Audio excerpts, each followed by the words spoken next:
नमस्कार दोस्तों, आप लोगों के मुखातिब होने में काफ़ी समय लगा, लेकिन मैं आजकल निजी ज़िंदगी में बहुत ज़्यादा बिजी हो गया हूँ, जिसकी वजह से वीडियोस नहीं बना पा रहा हूँ। लेकिन आज मैं आप लोगों के सामने इसलिए आया हूँ क्योंकि ये बात करनी बहुत ज़्यादा ज़रूरी थी। जैसे होता नहीं है कि माता रानी के दरबार में जब आप चढ़ाई करना शुरू करते हैं, बीच में थकते हैं और आप लोगों से पूछते हैं कि मंदिर कितनी दूर है, तो लोग कहते हैं बस आ गया। कुछ इसी तरीके का हाल हो गया है अभी देश का। देश में लोगों को मोटिवेट किया जा रहा है। मुझे लगता है मोटिवेशन गलत तरीके से हो रही है। मैं हालांकि किसी पे क्वेश्चन नहीं उठा रहा हूं, मैं सरकार पे कोई क्वेश्चन नहीं उठा रहा हूं ये कहने का कि नंबर्स जो पेश किए जा रहे हैं वो आपको मोटिवेट जो कर रहे हैं ना, वो डिमोटिवेशन का सबसे बड़ा कारण बन जाएगा आगे। मुझे नहीं लगता कि नंबर में डिक्लाइन आया है। मैंने अभी 2 हफ्ते के बीच में 4 से 5 लोगों की मौतें होती हुई देख ली, जिनकी वजह कोरोना वायरस ही बनी। कोरोना वायरस, सबसे पहले तो बेसिक कॉन्सेप्ट ये है कि इस वायरस की वजह से कोई इफेक्ट होकर नहीं मरेगा। एक्चुअली में ये मल्टीपल ऑर्गन्स फेलियर का केस बन जाता है। कैसे? क्योंकि जब ये वायरस आपको अटैक करता है तो सबसे पहले आपके लंग्स को ऑक्यूपाई करता है। लंग्स एक ऐसी चीज है जिसमें आप कोई भी मेडिकेशन नहीं कर सकते अनलेस आप अच्छी हवा लें, ब्रीदिंग अच्छी हो, आपकी ऑक्सीजन अंदर बाहर अच्छे से आ रहा हो। एयर एक ऐसी चीज है जो लंग्स में एंटर कर सकता है, बाकी कोई चीज नहीं। अगर ये वहां का जंग आप किसी तरह इससे लड़ के जीत भी जाते हैं, फिर ये आपके टारगेट करता है ऑर्गन्स को। जो ऑर्गन्स वीक हैं उनको टारगेट करता है, और लोगों की जो मौतें होती हैं वो किडनी फेलियर, कभी हार्ट फेलियर, कभी किसी और वजह से होती है। तो ये जो मिथ है ना कि कोरोना वायरस कुछ नहीं है, कोरोना वायरस एक्चुअली रिस्पॉन्सिबल है इन सारी चीजों का। और जब मैं ये बातें कर रहा हूं ना, इसी बीच में मेरे को एक चीज और नहीं समझ में आती कि जब मेरा इतना ज्यादा हक बनता था कि मैं डॉक्टर्स को, मैं सारे मेडिकल में लोगों को, जितने भी लोग इसमें इन्वॉल्व रहे, जो कोरोना वॉरियर्स के नाम से जाने जाते हैं, उनको प्रोत्साहित करने के लिए घर पे बैठ के ताली बजा रहा था और फूलों की वर्षा हो रही थी और सारी चीजें जो हम उनकी अप्रिसिएशन में कर रहे थे, वो वाला हक अगर मैं रखता हूं तो मैं ये भी हक रखता हूं कि मैं आपकी कंप्लेंट कर सकूं। आज बहुत ज्यादा मेडिकल फैसिलिटीज की दर्दनाक हालात हो चुके हैं। कल एक भैया की मौत हो गई जिनको मैं काफी वर्षों से जानता हूं, और लिटरली बताऊं वो मार्शल आर्ट में ट्रेंड थे, वो योगा करते थे, वो बहुत सारी हैबिट, जो उनकी सारी हैबिट्स थी वो बहुत हेल्दी हैबिट्स थी, उनके अंदर कोई भी ऐब भी नहीं था।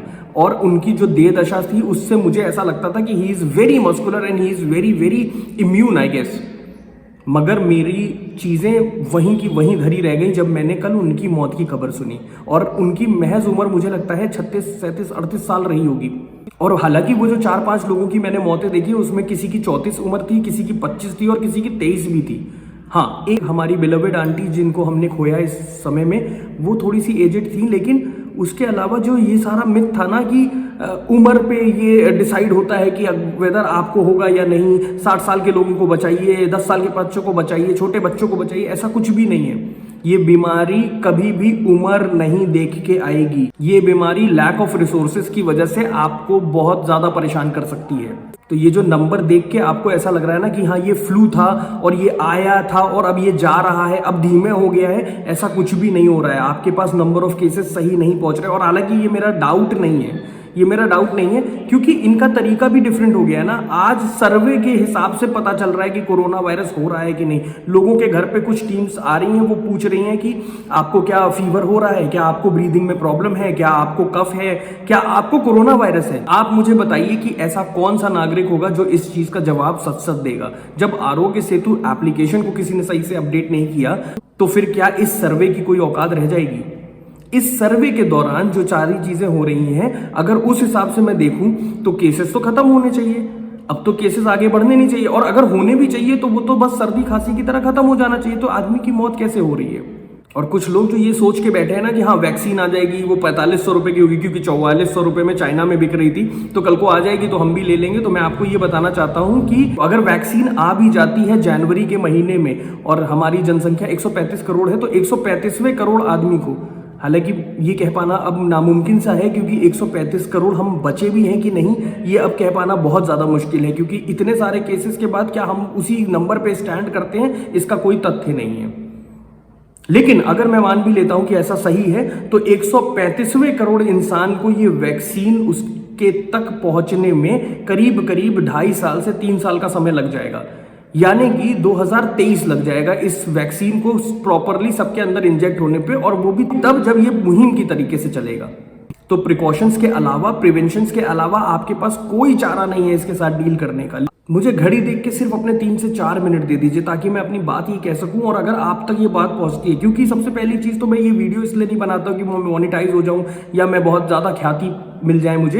एक्चुअली में जब मुझे ऐसा लगता है कि हाँ कुछ है जो लोग मिस कर रहे हैं या कुछ लोग जो मेरे अगल बगल भी मिस कर रहे हैं, तो मुझे ऐसा लगता है कि इस वर्बल डायरिया को मुझे बाहर निकाल देना चाहिए, मुझे ये वर्बल उल्टी करनी है। तो मैं आता हूं और इस वीडियो को बनाता हूं। इससे पहले तो मैंने कभी किसी से किसी भी वीडियो में रिक्वेस्ट नहीं करी, लेकिन आज मैं लिटरली हाथ जोड़ के रिक्वेस्ट करता हूं कि अगर आपको लगता है कि ये ठीक है तो प्लीज इसको शेयर जरूर करिए ताकि और लोगों तक भी ये पहुंच सके।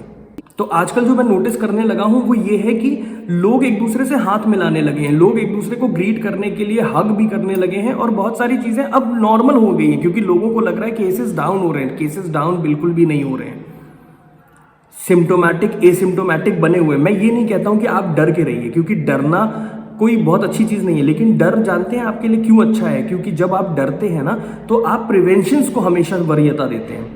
जब डर नहीं होगा तो प्रिवेंशंस खत्म हो जाएंगे। आपके कॉलर ट्यून पे ये बोला जा रहा है कि ये बीमारी गई नहीं है, इसलिए प्लीज सोशल डिस्टेंसिंग को फॉलो करें। जो लोग घर में रहना चाहते हैं उनको घर ही में रहने दीजिए।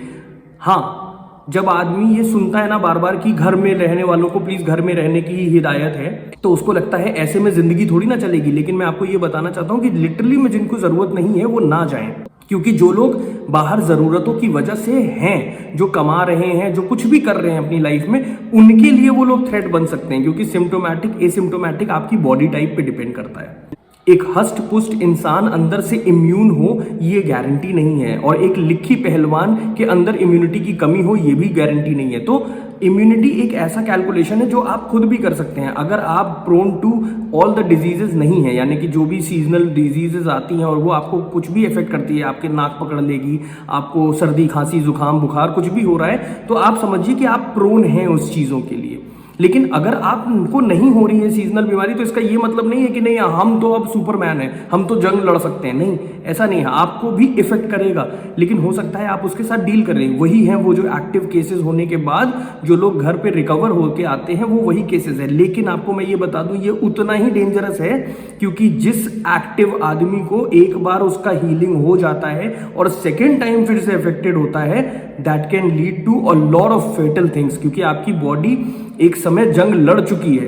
कोई देश भी 2 जंग लड़ने के लिए एक समय पे तैयार नहीं हो सकता। तो सोचिए, अगर आप कोई जंग लड़ के आए हैं तो उसके बाद आप दूसरी जंग के लिए ना मुखातिब हो और डरे भी ना, लेकिन सोशल डिस्टेंसिंग को प्रॉपरली फॉलो करें। मास्क को एक की जगह 2 पहन सकते हैं। अब तो मौसम धीरे धीरे चेंज हो रहा है, हालांकि मौसम का डर बना रहेगा, क्योंकि सर्दी के समय में इंक्यूबेशन किसी भी फ्लू का ज्यादा होता है। लेकिन आप उसके लिए इक्विप भी बहुत अच्छे से हो सकते हैं, क्योंकि इस समय में आप फुल स्लीव्स कॉलर की टी शर्ट्स या शर्ट्स पहनेंगे, आप बहुत ज़्यादा कवर्ड अप रहेंगे, आप मास्क लगाएंगे और उसके ऊपर हो सकता है आप मंकी कैप भी प्रेफर कर सकें। बहुत सारी चीज़ें आप चाहें तो कर सकते हैं, और सोशल डिस्टेंसिंग तो बहुत ज़्यादा ज़रूरी है इस समय। अगर आपको लगता है कि कोई आपकी तरफ हाथ बढ़ा रहा है और आप उसको मना करेंगे और वो ऑफेंड फील करेगा, तो प्लीज़ एक चीज़ अपने दिमाग में रखिए, इससे बढ़िया ग्रीटिंग अपनी ज़िंदगी में कोई नहीं हो सकती। और अगर ये भी आपको उतना सेटिस्फैक्शन नहीं दे रहा है, तो मैं आपको एक चीज़ बताना चाहता हूँ, जिसने आपकी तरफ हाथ बढ़ाया है ना, ज़रूरी नहीं है कि वो आपको रोटी कपड़ा मकान देता हो। तो जो आपको फीड नहीं करता है, आप उसको ऑफेंड ना करते हुए या ऑफेंड करते हुए ये कह सकते हैं नमस्कार। शायद वो आपकी इस साइन लैंग्वेज को बखूबी समझ जाए कि आप क्या कर रहे हैं। एक रिस्पॉन्सिबल नागरिक को ही ये करना है, और अगर हम सब रिस्पॉन्सिबल होंगे तो हो सकता है हम सब एक दूसरे के लिए थ्रेट ना हो। और बाकी इस वीडियो को एंड करने से पहले मैं एक छोटी सी बात आप लोगों से और करना चाहता हूं कि जब मैं बाहर निकलता हूं और मैं सोचता हूं कि अब मुझे कुछ काम करने हैं या फिर मुझे कुछ सामान खरीदना है वगैरह वगैरह, तो मैं अपने हाथों को अपने मुंह के आसपास लाने से भी परहेज करता हूं।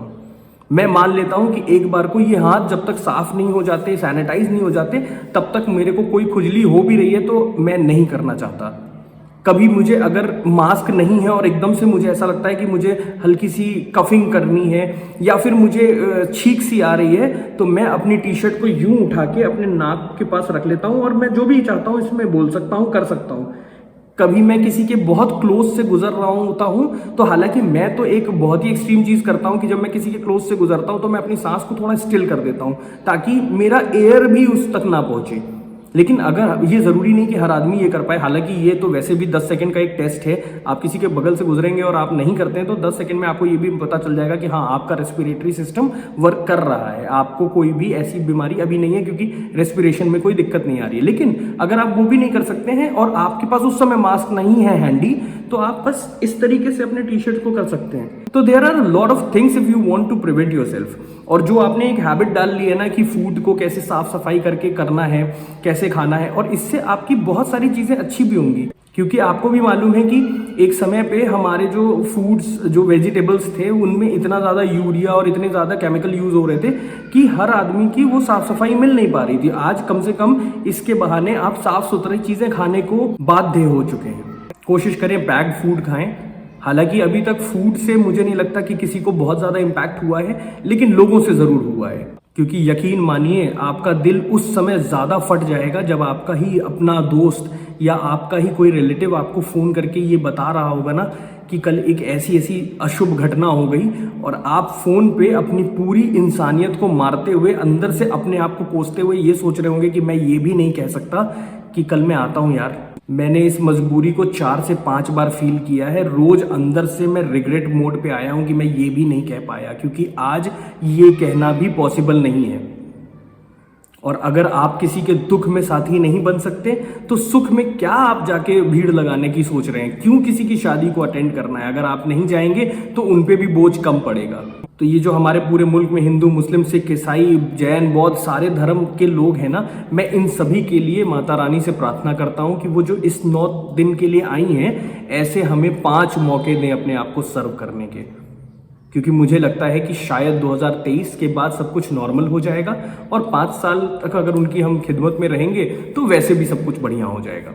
तो वो हमें ये मौका दे, हमारी फैमिलीज को, हमें टचवुड किसी को नजर ना लगने दें, किसी को कुछ ना हो, आप सभी सुरक्षित रहें, लेकिन प्रोटोकॉल्स को जरूर फॉलो करें। अगर आपके सामने कोई ये कह रहा है ना कि अरे अब तो खत्म हो गया, कोई दिक्कत नहीं है, तो प्लीज उसकी सोच को उस तक रहने दीजिए। आप उसकी सोच से प्रेरित मत होइए। इन्फ्लुएंसिंग का सबसे अच्छा पार्ट ये होता है कि अच्छी चीजें लीजिए, और यकीन मानिए कि आपसे कम मानसिक रूप से विकसित इंसान भी अगर आपसे 100 बातें बोलेगा तो 7 से 13 वर्ड्स ऐसे बोल जाएगा जिसमें अगर आप सिर्फ रहस्य ढूंढ लेंगे ना तो शायद वो बहुत बड़ा तर्क बन के सामने आ जाए।